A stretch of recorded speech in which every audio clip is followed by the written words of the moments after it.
Madame, Monsieur, bonsoir. Bienvenue à notre tout nouvel bulletin d'information d'Haïti Mega News. Nous débutons avec les grands points. Plusieurs associations patronales dénoncent la situation qui devient de plus en plus complexe. Denel Sainton, officiellement journaliste de Caraïbes FM. Nomination de nouveau Premier ministre. Les discussions avancent de manière sereine, informe France Excentus. Le notaire Alex Demosthène libéré. Bilan du Centre ambulancier national pour le mois d'avril 2021. Promesse vers l'inauguration de la centrale électrique de Saint-Raphaël. Au moins 90 personnes ont été kidnappées durant le mois d'avril, rapporte le CARDH. Du côté international, au moins 9 morts dans une fusillade ce mardi matin. Les étudiants en République dominicaine auront enfin leur visa d'étudiant. Comme annoncé, le 17 avril 2021 dernier, plusieurs responsables d'associations patronales ont participé à un conseil supérieur de la police nationale sous invitation du Premier ministre Claude Joseph. Environ 2 semaines après, soit ce lundi 10 mai 2021, dans un communiqué de presse, il dénonce la situation de la guerre améliorée depuis et qui devient d'ailleurs de plus en plus complexe. Denel Sainton, officiellement journaliste de Caraïbes FM. Après Radio Zénith FM, c'est au tour de Caraïbes FM de bénéficier des analyses politiques de Denel Sainton. Il a co-animé officiellement le 10 mai 2021 l'émission Maté Caraïbes aux côtés de Stéphane Éveilleur et Jean-Edmond Jean-Baptiste. Nomination de nouveau Premier ministre. Les discussions avancent de manière sereine, informe France Excentus. Le secrétaire d'État à la communication, France Excentus, confirme que les discussions entre le pouvoir et les acteurs politiques avancent sereinement.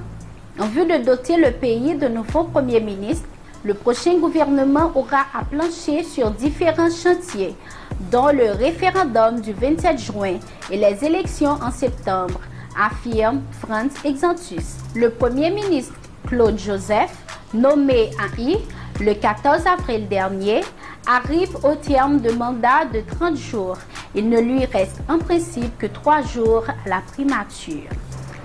Le notaire Alex Demosthène libéré. Le notaire public Alex Demosthène, enlevé à la rue des Casernes le 21 avril dernier, a retrouvé sa liberté dans la soirée du lundi 10 mai 2021. La victime a été enlevée le 21 avril dernier à la rue des Casernes au moment où il s'apprêtait à laisser son cabinet. En dépit du versement à 2 reprises de rançon par ses parents, il a été jusque-là retenu par ses ravisseurs. Pour le moment, aucune information n'est disponible sur les conditions de sa libération. Bilan du Centre ambulancier national le mois d'avril 2021. Le Centre ambulancier national CAN nous a communiqué son bilan statistique relatif à la prise en charge préhospitalière des différents cas d'urgence effectués durant le mois d'avril 2021.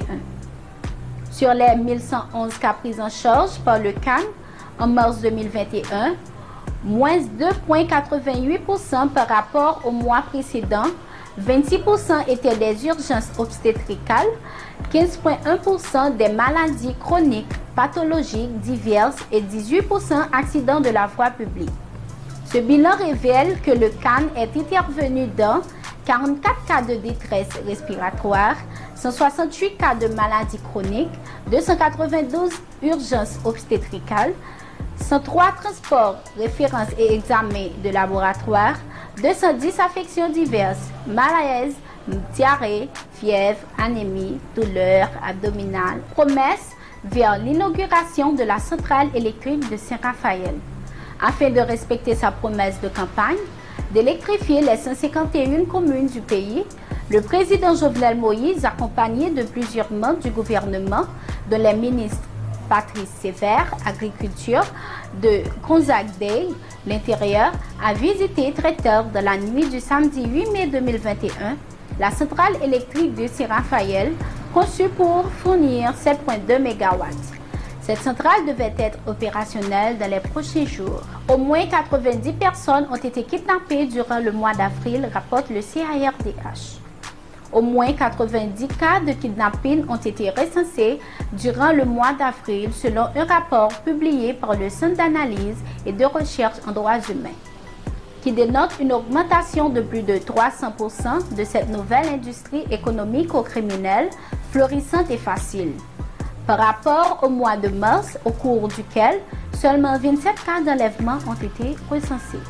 Du côté international, au moins 9 morts dans une fusillade ce mardi matin. Si en Haïti, ce sont les gangs armés qui s'imposent à travers le kidnapping, de certains pays du Nord, c'est la fusillade qui domine. Ce mardi matin, dans une école de Kazan, 9 personnes au moins sont tuées par une fusillade dans le centre de la Russie, selon les agences de presse russes. Les étudiants en République dominicaine auront enfin leur visa d'étudiant. L'annonce a été faite dans une note de presse paraphée par l'ambassade d'Haïti en République dominicaine.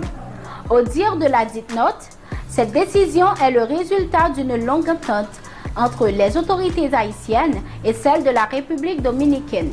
Pour mettre fin à ce bulletin d'information, voici les titres qui ont été développés. Plusieurs associations patronales dénoncent la situation qui devient de plus en plus complexe.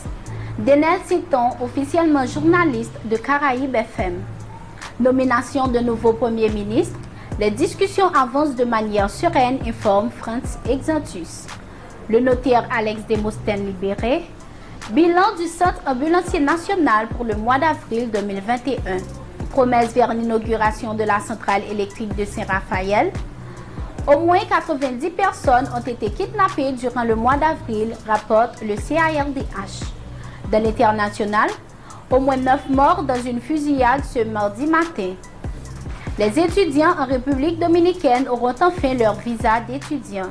Merci d'avoir été des nôtres. Nous vous disons au revoir et à bientôt.